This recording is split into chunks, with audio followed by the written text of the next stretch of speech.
righty. Well, thank you, gentlemen, for taking some time to speak with us today. Sure. So what, if you can look back, what drew you to comic books as a kid? Like what? That a play on words, drew us to comic. Yeah, a little wordplay. So what made you fall in love with comic books that made you want to make this a career for yourself? I guess I started reading comics when I was 5, as soon as I could learn to read. They might have even helped me learn to read. I read all the Harvey line of comics when I was a little kid, and the Disney comics, the Duck comics and Mickey Mouse and that kind of stuff. I don't know, I was attracted, because I could draw, I was attracted to black lines on white paper. I've always been fascinated with just being able to create something out of a white sheet of paper that looked cool. And I didn't want to be a fine artist doing paintings and everything. I wanted to do something with simple line work, just cartoons of some kind. Thought I might work for Disney originally. Never intended to be a comic book artist. I wanted to maybe have my own newspaper comic strip. Just because I was more into the humor. I liked the humor in the kids' comics. And as I got older, my sister was reading Archie comics, and I went to the store and saw Superman comics. And so I would start buying the Superman comics, and my sister would buy the Archie comics, and then we'd swap. I never really got into Marvel as a kid. I didn't have that much money to spend, and so I started with Superman. I kind of stuck with him and bought Superman and Lois and Superman Family, Super Baby, all the whole Superman family of comics I read.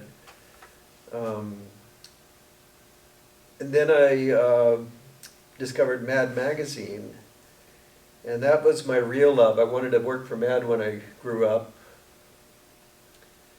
But when I was working in a grocery store, stocking shelves as a teenager, the guy next to me was a huge Marvel Comics fan. And when he found out I could draw, he said, "Oh, you got to work for Marvel."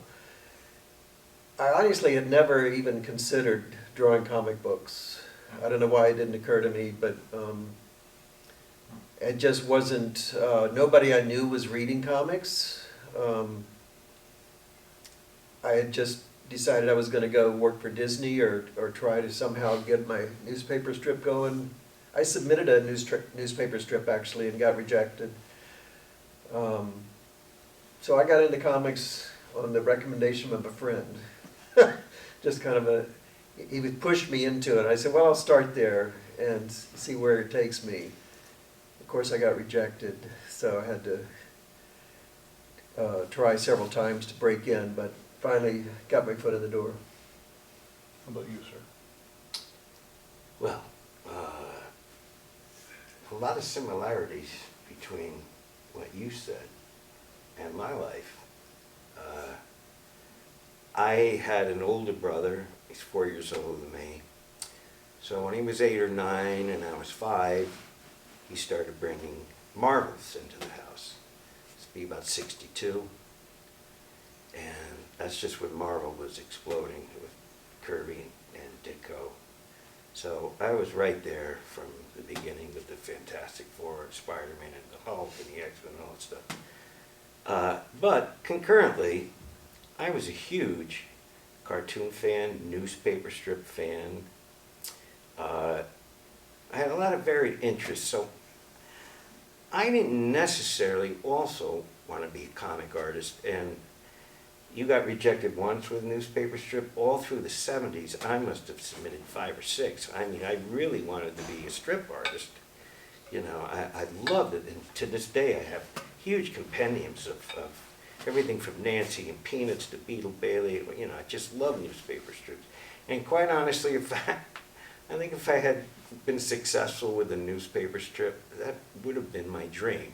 But anyway, I was an editorial artist. I was a sports cartoonist for newspapers. And then late 78, early 79, Dick Giordano, who was very famous, lived pretty close to me, and I heard that he was starting a comic book workshop. And the story was, out of like 30 guys, he was looking for an assistant. So I figured, worst comes to worst, I'll learn a lot about drawing, because I knew he was a great artist. So I took, whatever it was, a 3-month course. And at the end of the course, he came up to me, and he said, "You're the one," which took me by surprise, because there was a lot of pretty talented people who ended up in the industry after a while. But he chose me, so for about 1.5 years, I was Dick's assistant, and the guy knew so much about everything. And I'll always, miss Dick, and I'll always think of what he did for me. And he ends up, December of 1980, or very early 81, he brings me in, he introduces me to Joe Orlando, who was the art director. And Joe looked at my portfolio, and I guess Dick must have put in a good word. So I started getting books right away as an inker. It was just immediate. And between then and when I finally quit doing regular work about 10 or 11 years ago, I guess I did about 16,000 pages of comic books.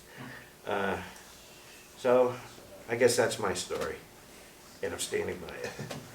Joe Orlando was the one that rejected me at DC. When I first tried to get into business, I showed Joe Orlando my stuff. And he actually told me I needed to go back to school and learn how to draw. He could be brutal.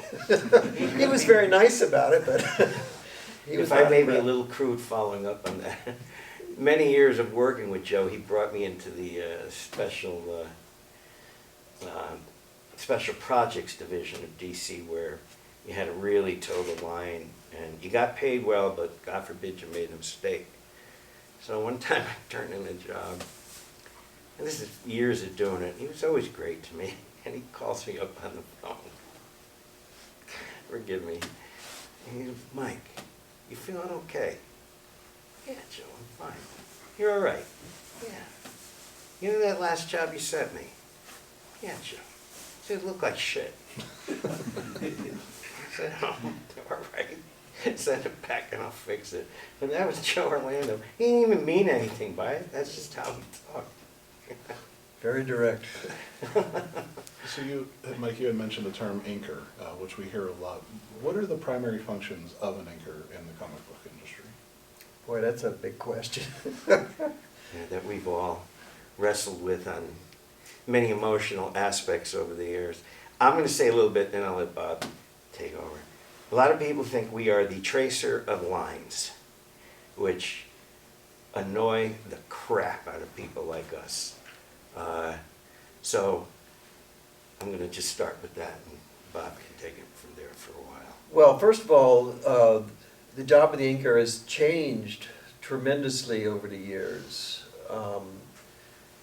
When I got started in 1974, I barely knew what inking. I didn't think of it as a separate occupation. See, I wanted to be a humor cartoonist. I broke in just knowing almost nothing about comics. I started in the production department at Marvel doing lettering corrections, actually. One of my first jobs was actually taping the page numbers onto the artwork.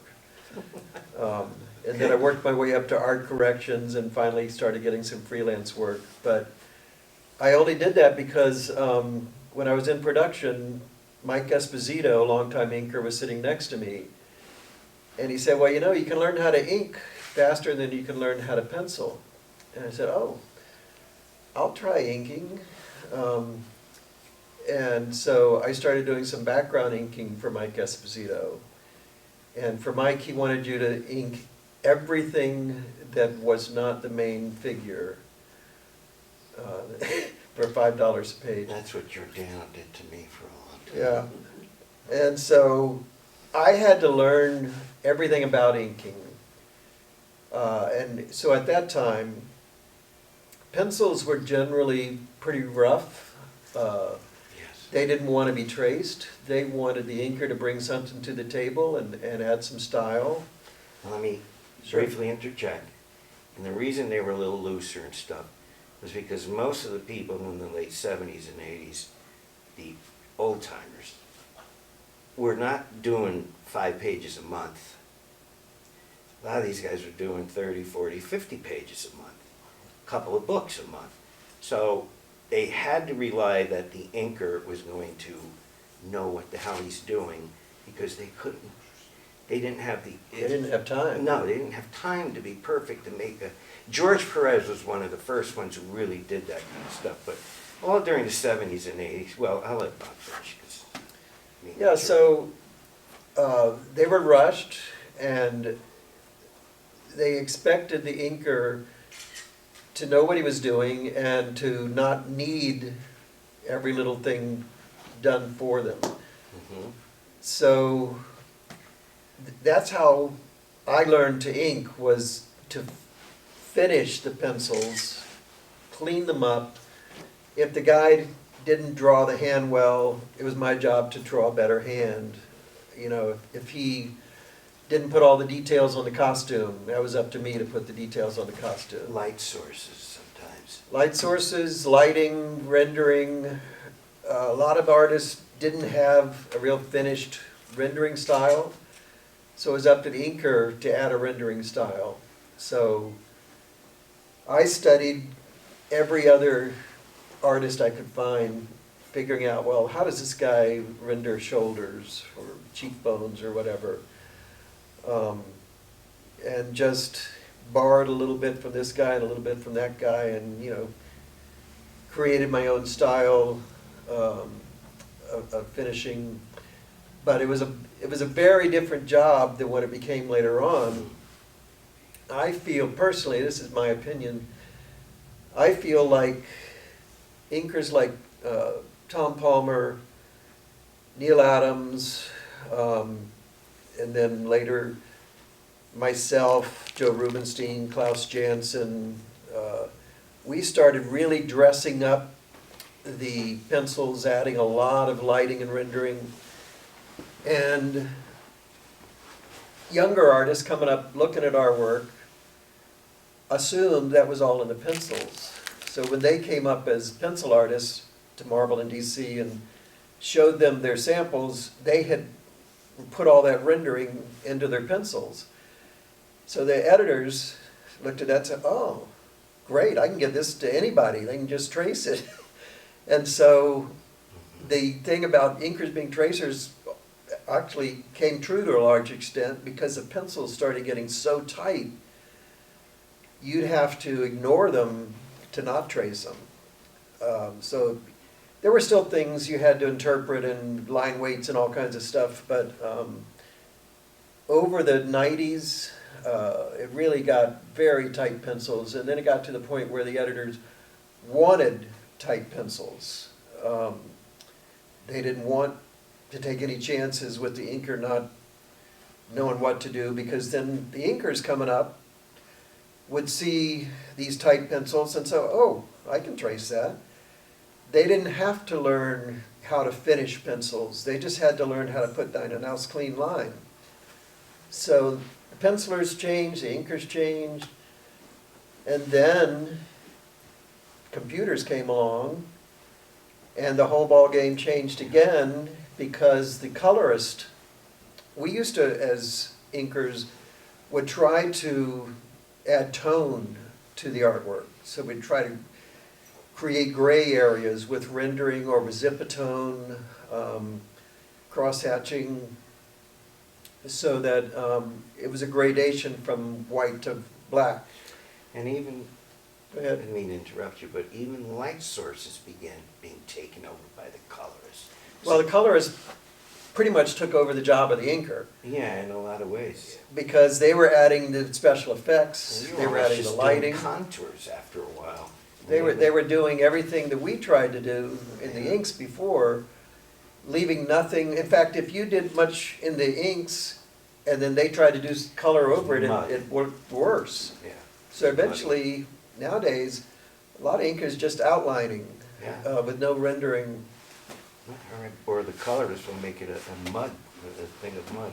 Yeah, the difference between when we broke in and why I got out, a little bit pushed out, but a little bit, I can't do this anymore, by like 95, 96, after about 15 years, was that what I brought to the table wasn't needed anymore. See, I did a lot of George Perez stuff.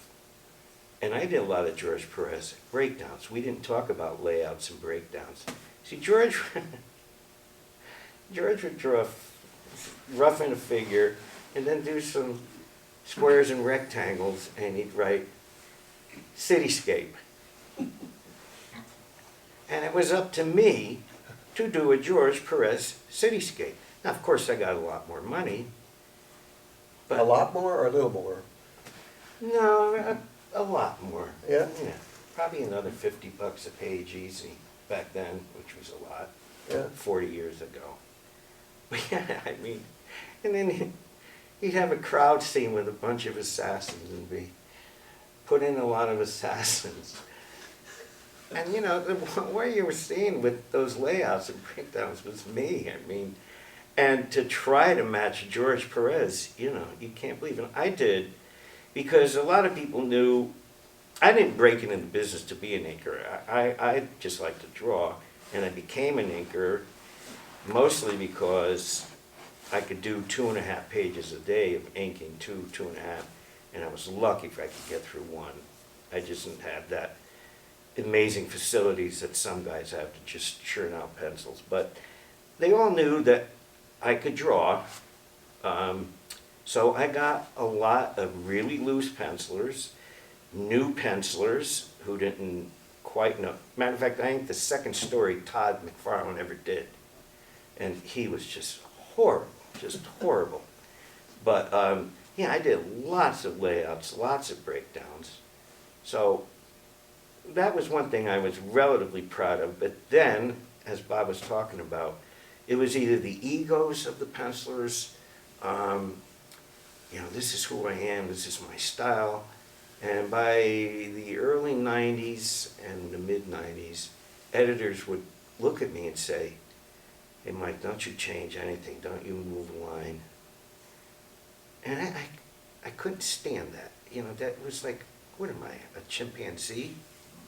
So after about a year of them looking at the pencil Xerox and looking at my inks and, oh, did he change it? You know, I was like, the hell with this. I'm not a chimpanzee. I'm not going to trace a line. Anybody who knows how to use a brush and has the facility with a pen or a brush, they can do it. That's not what I wanted to do. So I got into a lot of animation and special projects and things like that. I started doing a lot of computer work, Illustrator, Photoshop. But by 95 or 96, I just couldn't deal with it anymore. The industry had changed too much for me. Long-winded answer, sorry about That's that. okay. So I have one question for each of you, and then we'll take some from the audience. Mike, you worked on Death in the Family. Mhm. When you were working on that, did you have a sense of how big that was going to be before it came out? Well, I was on Batman from 86 to 91. And by 88, and then Death in the Family was 89, but by 88, you were saying that, you know, Batman was now selling 200, 250,000, 300, 350,000 copies a month. And then Death in the Family, 450, 460 a month. And for 2 or 3 years, Batman was the #1 selling comic in America. No thanks to me, but it was nice. So, yeah, by that time I realized I had been fortunate enough, lucky enough, to have gotten in on a rocket ship. So that scene where Batman's holding the dead Robin, that splash page. That was a full-page spread in the New York Daily News. And I used to read the news every day for sports. So I used to rummage through and get to the sports page, and all of a sudden I stopped. I was like, whoa. I ran to see my wife. I said, look, they put this a whole page. There's my name. Batman had the entire page. DC kills off major hero. So yeah, that's when I was just blown away. Just blown away. That's And I was still a pretty young man back then. It really blew me away. Anyway. very cool. So Bob, you were the co-creator of the New Mutants. Talk about coming up with the new characters in that whole system, and I also read you had a little bit of a love and hate relationship with the New Mutants, something about a honeymoon. Well, so I had done a couple X-Men fill-ins that Louise Simonson and Chris Claremont liked what I did on those. And they offered me to be the next regular penciler on the X-Men, which I was thrilled about. I had pretty much just started penciling. I'd been inking about 5 years and finally got them to give me some penciling work. And I was surprised and excited to start drawing the X-Men. And then they said, well, and we've also got this new series we're about to launch. Don't have a title yet, and you could be the co-creator with Chris on that instead. And I really wanted to draw the X-Men.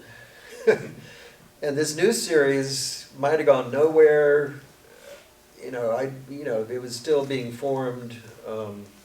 I might have gotten on that. What year was this? 82. I might have gotten on that, and 6 months later, maybe they would have canceled it. And there went my chance to draw the X-Men, because they would have had somebody else on the X-Men by then. But I said, well, when am I ever going to get another chance to be co-creator on a new series for Marvel Comics with Chris Claremont? So I had to take that.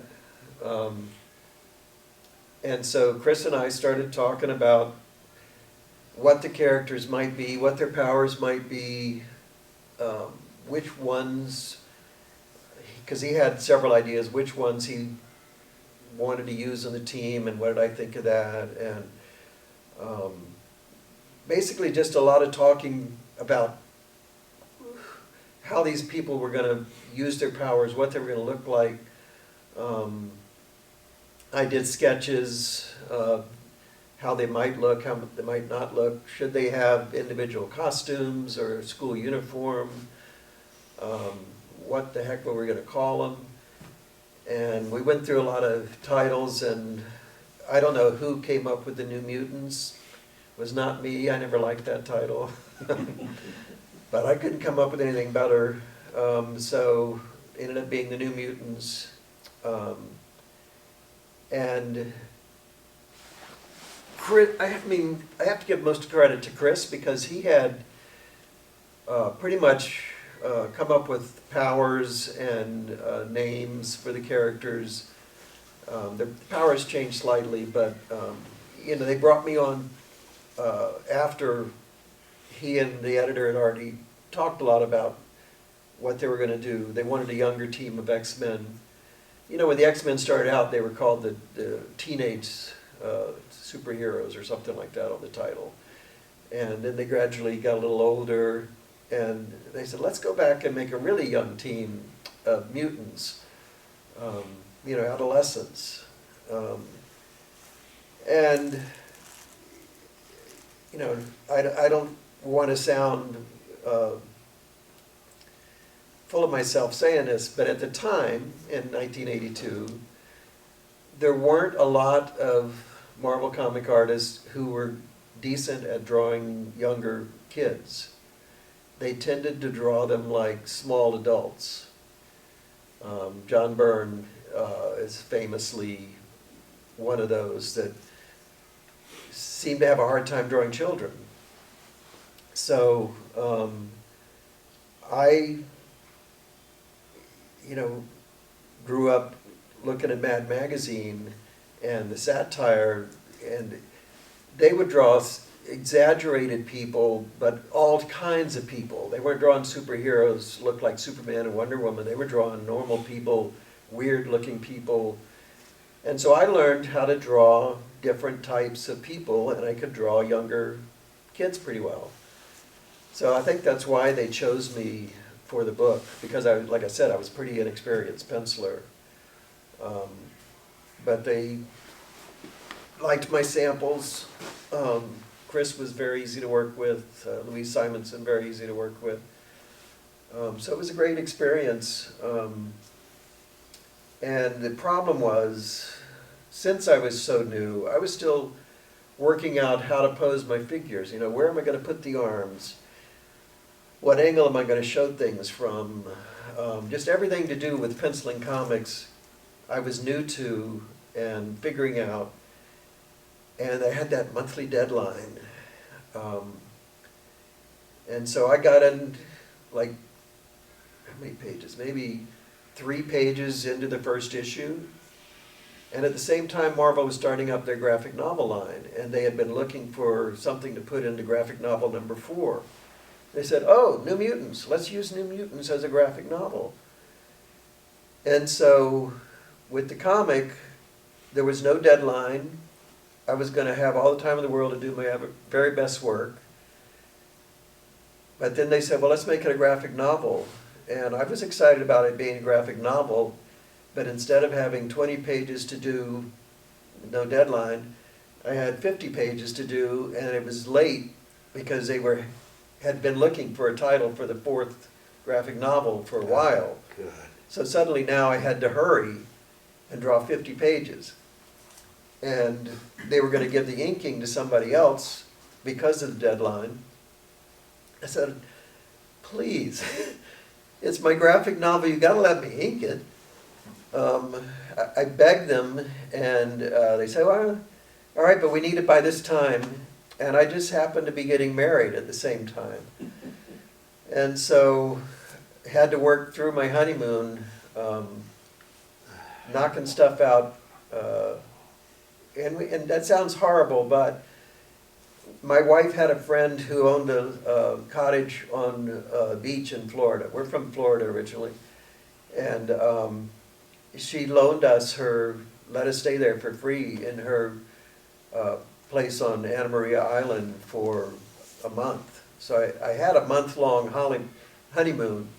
It wasn't like I was ignoring my new wife to draw comics. We, had plenty of time together, but I had to work all through then.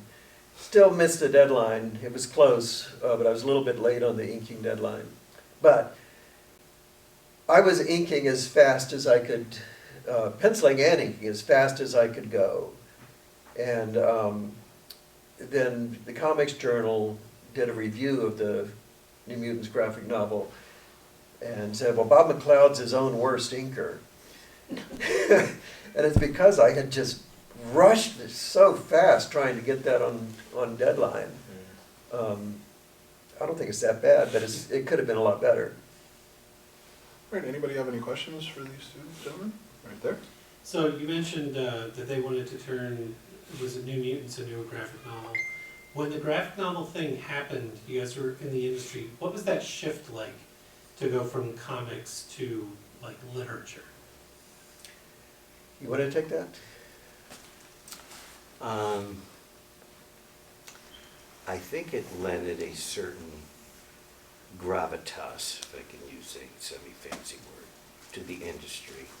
Which at the time, we didn't get a whole lot of respect to the general public. No, they were still funny books to a lot of people. So that was our way of saying, we're not just funny books. We have a lot of deep thought. We have a lot of themes that may be provocative, maybe get something out of you, something deep out of you. We have artists who are not just cranking it out, and we want to elevate our field. We didn't want to, the time of how is Lois gonna figure out that Clark is Superman? And, these tired tropes and themes for so long, been going on since 1938 or 39. And, the world had changed through the 60s and 70s, and by the 80s, even comics were saying, could we do something else besides this? The Hulk beating the crap out of everybody, and Lois trying to find out if Clark is Superman. So it's just a whole bunch of things. Times were changing. Comics kind of changed after the movies and TV did, but I don't know if that helps answer your question. I'm just blathering along here anyway.